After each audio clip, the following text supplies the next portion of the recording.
Il y avait un compagnon du prophète sallallahu alayhi wa sallam qu'on surnommait Abu Mi'laq. C'était un commerçant.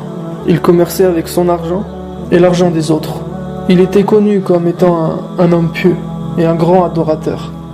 Un jour, il est parti en voyage pour le commerce et un homme armé lui a bloqué la route et lui a dit « Pose tes affaires ici, car je vais te tuer ». C'était un brigand, un bandit, et ils étaient seuls. Abu Mi'laq, il lui dit « Prends mon argent, t'as qu'à tout prendre même, mais pourquoi tu veux me tuer? Laisse-moi en vie, prends tout et va-t'en ». Le bandit lui a dit « Tes biens ils sont déjà à moi, mais tu vas mourir, je veux te tuer ». Abu Mi'laq, il lui dit « Ok, alors laisse-moi prier, laisse-moi faire une dernière prière à mon Seigneur ». L'homme lui dit « Prie autant que tu veux. Je vais m'asseoir ici, je te regarde, vas-y, prends ton temps ».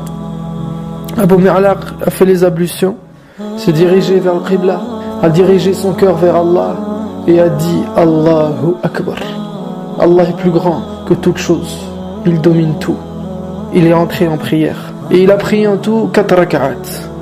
Et à la fin de sa prière, il a fait dua. Et dans son invocation, il a dit Ya Wadoud, Ya Wadoud, Ya Dhal Arsh al-Majid, Ya Fa'al lima yurid, As'aluka bi'izzatika allati la yuram, wa mulkika alladhi la yudhan, wa binurika alladhi mala'a arkan arshik, an takfiyani sharra hadha al-als, Ya Mughith aghithni. Ya Mughith aghithni, Ya Mughith aghithni. Il a commencé son dua en appelant Allah par le nom Al-Wadoud, c'est-à-dire le tout affectueux, celui qui est plein d'amour pour ses serviteurs. Il a dit Ya Wadoud, Ya Wadoud. Ô toi le maître du trône prestigieux, le détenteur du trône, et c'est un signe du pouvoir et de la royauté d'Allah subhanahu wa ta'ala. Al-Malikul Muluk, Al-Malikul Mulk, le roi des rois.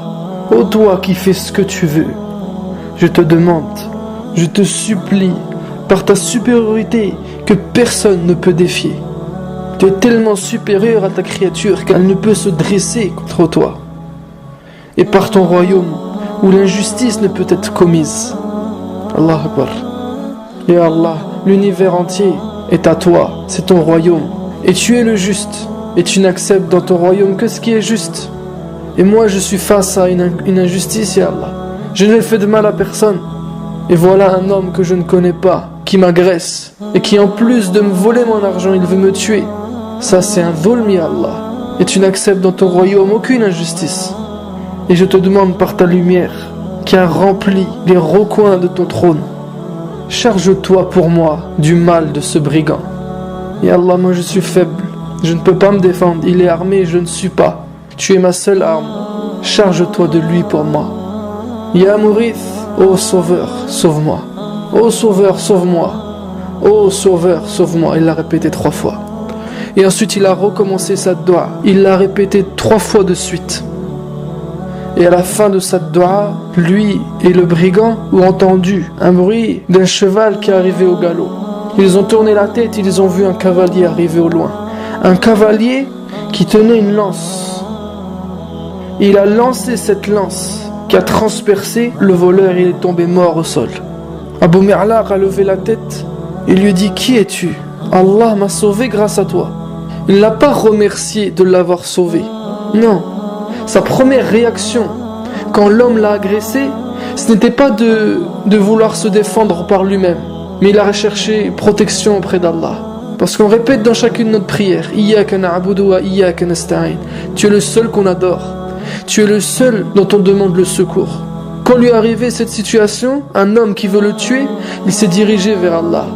Et quand cette situation a été réglée, il a su qu'elle avait été réglée par Allah. Il n'avait aucune certitude et aucune confiance dans la créature. Alors il lui a demandé « Tu es qui pour qu'Allah t'utilise pour me sauver ?» Alors le cavalier lui a dit « Je suis un ange parmi les habitants du 4e ciel. Je suis un ange du 4e ciel. Quand tu as fait dua la première fois, j'ai entendu les portes du ciel gronder. » Subhanallah. Le prophète sallallahu alayhi wa sallam, il nous dit que entre la dua de l'opprimé et Allah subhanahu wa ta'ala, il n'y a aucun obstacle. C'est pour ça que dans maintes et maintes hadiths, le prophète sallallahu alayhi wa sallam nous demande de faire attention de n'opprimer personne, car la dua des opprimés est acceptée par Allah. Elle est exaucée sur le champ. Leur dua court la nuit pendant que les gens dorment. Ceux qui subissent une injustice se réfugient auprès d'Allah et font dua contre leurs agresseurs pendant que leurs agresseurs sont en train de dormir. C'est pour ça Abu Darda il disait: la personne que je déteste le plus opprimée est celle qui ne peut s'appuyer que sur Allah contre moi. Ces gens qui sont des croyants et qui, si ils subissent une injustice, ils ne s'orientent que vers Allah. Attention à leur dua. Ça ne veut pas dire que les autres, ils aiment les opprimer. Attention à faire du mal aux gens, à opprimer les autres, à insulter, à se moquer, à voler, à faire du mal, à rabaisser, à oublier, à négliger, à attaquer. Le vrai croyant, comme nous dit le prophète sallallahu alayhi wa sallam, c'est la personne dont les autres se sentent à l'abri de sa langue et de ses mains. Il ne dit pas du mal d'eux, il ne fait pas de médisance, il se sent en sécurité avec lui. C'est la description du croyant, selon le prophète sallallahu alayhi wa sallam. Alors cet ange a dit: lorsque tu as fait dua la première fois, j'ai entendu les portes du ciel gronder. Car chaque ciel, et il y en a 7, est rempli d'anges. Le prophète sallallahu alayhi wa sallam nous dit: j'ai entendu le ciel craquer, gémir, et c'est normal qu'il gémisse. Il n'y a pas au ciel l'espace de 4 doigts où il n'y a pas un ange. Les 7 cieux sont remplis, blindés de malaïka. Et lui était un ange du 4e ciel. Quand tu as supplié la première fois, les portes du ciel ont grondé. La deuxième fois, j'ai entendu les habitants du ciel, tous les anges des cieux, crier. Et quand tu as supplié la 3e fois, on s'est dit entre nous: ça c'est la prière d'un désespéré. Ça c'est la dua d'un madhloum, c'est l'invocation d'un opprimé. Alors j'ai demandé à Allah la permission de descendre pour t'aider. Et Allah m'a permis. Allahu Akbar. Wallah, ceux qui s'en prennent à nous pensent qu'on est faible, qu'on n'a pas de protecteur. Ils savent pas que Rabbul Alamin est avec nous, le Seigneur de l'univers, le maître des cieux et de la terre. Il fait ce qu'il veut pour qui il veut, quand il veut, où il veut. Tout se passe si il le veut. Il est avec celui qui fait le bien. Il est avec le faible qui subit. Et il domine le fort qui fait le mal et qui haggar les gens. La plus grande musiba, la plus grande catastrophe sur cette terre est de l'oublier. D'oublier Allah, l'origine de tout. Celui qui nous aime comme on est, qui nous a créés tel que l'on est, qui est vigilant avec nous, qui est bienfaisant pour nous. Abu Mi'laq ne l'a pas oublié et Allah l'a aidé. Et cet ange a rajouté: avant de partir, je vais t'annoncer une bonne nouvelle. Sache que quiconque fait ses ablutions et prie 4 raka'at comme tu l'as fait et supplie avec cette invocation, il sera exaucé, qu'il soit désespéré ou non, qu'il se fasse opprimer ou non. Tu fais tes ablutions, tu te diriges vers Allah en faisant 4 raka'at et tu fais cette dua qui se trouve en bas dans la description. Je l'ai écrite en français et en phonétique pour celui qui veut l'apprendre.